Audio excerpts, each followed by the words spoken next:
All right, everyone, welcome back to the channel. Sorry for the late video, I guess, and the late reply to some of the messages that have been coming in during the Telegram. I have a ton of DMs that I'm backed up on. I was out of town for business. I returned a couple days ago, and I've just been swamped trying to get everything caught up from when I was gone. So haven't been able to make a video, but there's been a bunch of stuff going on in the DeFi space, DeFi, CeFi, for all the projects that we're in. A lot of the news isn't good. There's a little bit of good news, but for the most part, it's not good. So let me just address the first thing, which I think is the biggest right now, which is this Delta Ventures issue. So Delta Ventures started having some issues several days ago. It sounded like people weren't really getting their payouts. Algo Phil apparently went on vacation or was away for a couple days.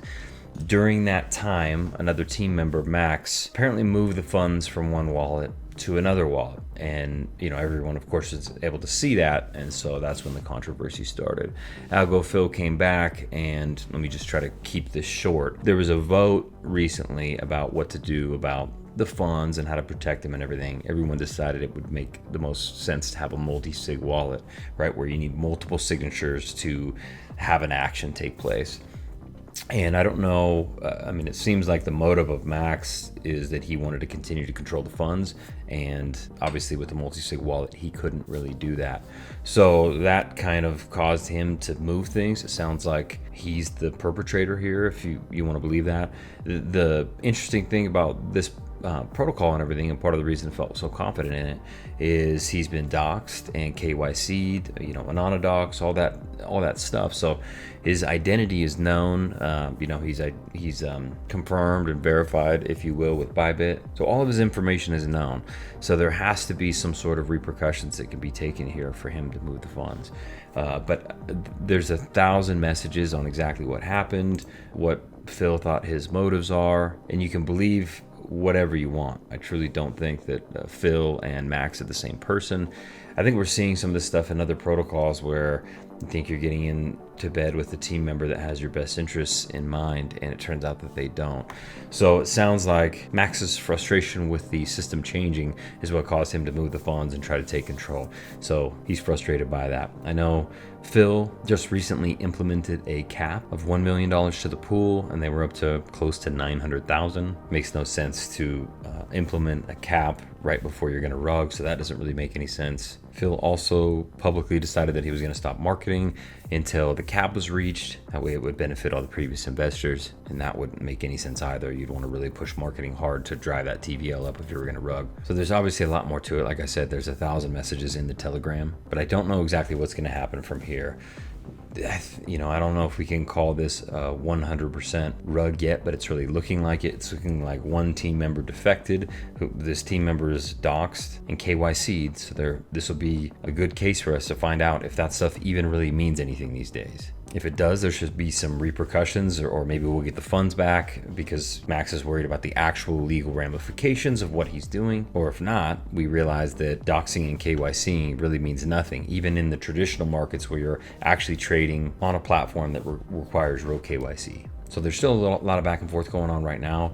Phil's trying to get the funds back to, send to all investors. Max has been moving the funds, so that at least a portion of those funds are likely gone. And there's the whole issue of legal ramifications up in the air. So what I did is I'm not connected here anymore. I disconnected my wallet and revoked just in case. I had deposited about $4,080 in here. I had made a portion of that, so right now I'm down 3,400 and something.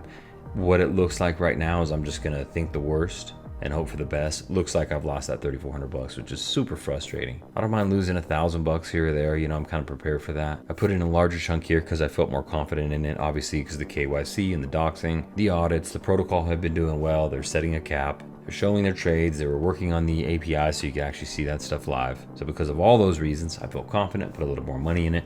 And while it's not going to change my lifestyle, it's not like money I can't afford to lose. It still kind of pisses me off, and I'm sure you guys are in the same boat. So that's what's happening here. I went in just in case Phil could get the money back, and I requested to get my refund. So let's see if that happens. I think there's probably a low likelihood that's going to happen unless there's some legal ramification stuff that happens.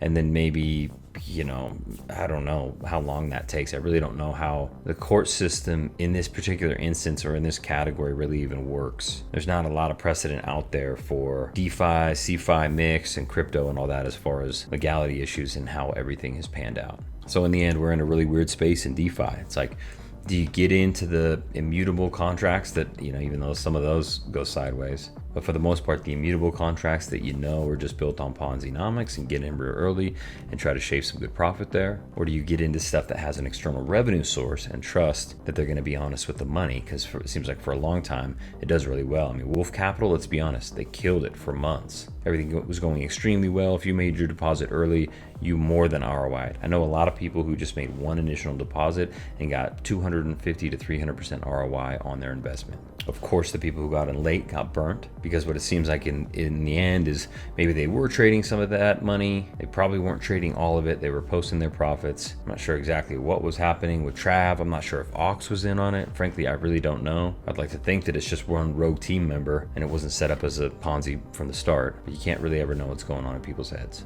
So anyway, I'm unhappy. I lost several thousand. I'm hoping that most of you guys came out of it okay, but we went from having pretty good luck with trading protocols to bad luck. So that's Delta Ventures. Green Figures is going to make a bunch of changes. That information is changing daily. Let me jump over to Green Figures real quick. All right, Green Figures is making a bunch of different changes as well. So that's a little worrying to me, and it's been changing by the minute, which is super frustrating to me. They came out yesterday and talked about locking capital up for a year. They talked about maybe changing the way they were doing the payouts, all sorts of different stuff. I really didn't like that idea, particularly because I got $5,500 in here.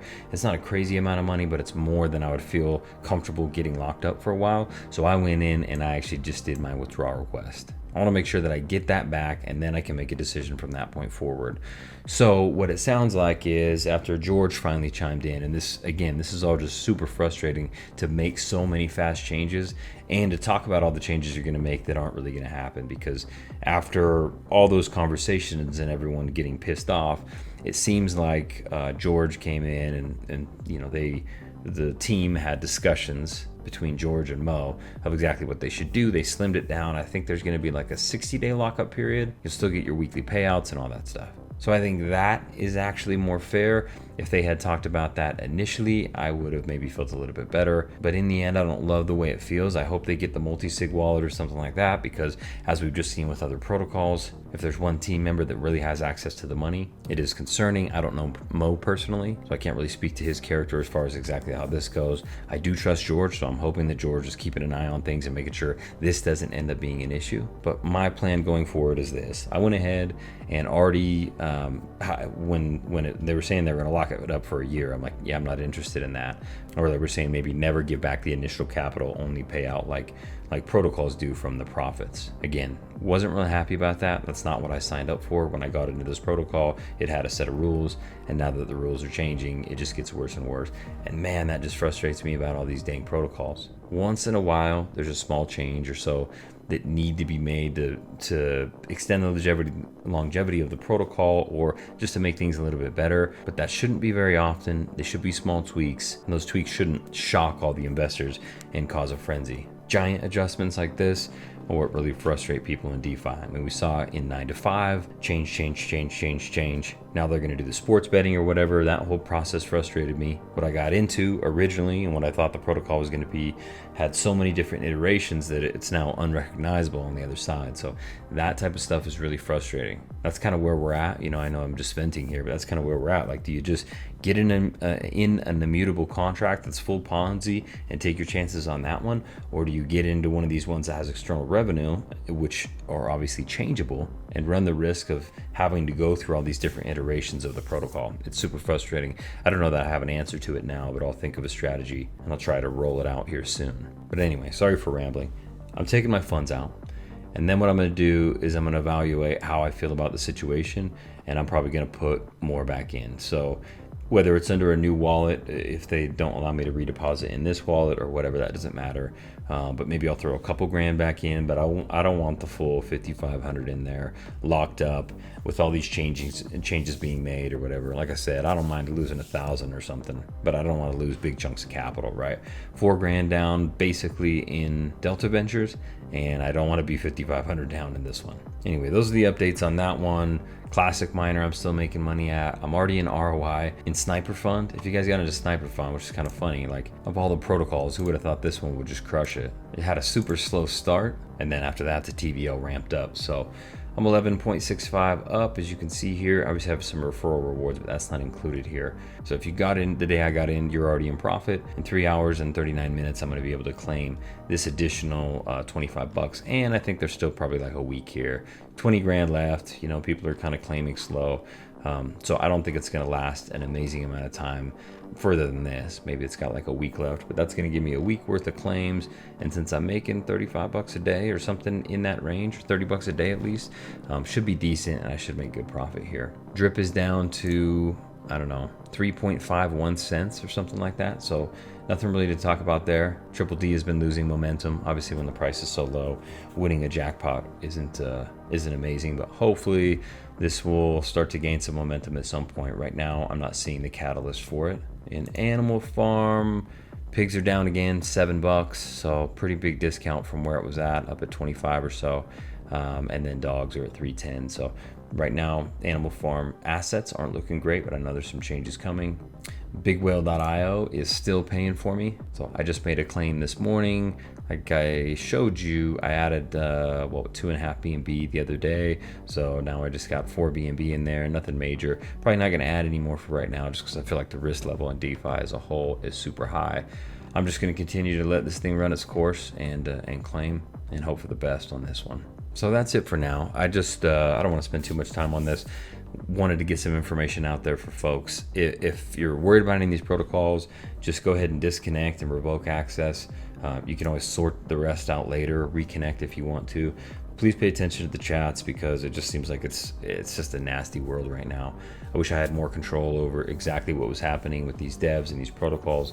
Unfortunately, I do not. But that's the update for now. Stay tuned for more updates. Hopefully I have some good news here in the near future. But let's see what happens with green figures. I'm praying that something good will happen in Delta Ventures. Maybe there'll be enough pressure on Max to where he returns a good chunk of the funds, or just what have you. Something good on that front, because obviously we don't all want to take a big fat loss. So I'll plan for the worst, hope for the best. But either way, I hope you guys all have a killer week. And as we roll into the weekend, hope you guys have a great weekend. Spend some time with your family. Get away from the computer screen. This stuff can be super frustrating sometimes. But again, you know, we're playing in a high risk world, so it is what it is. But happy investing.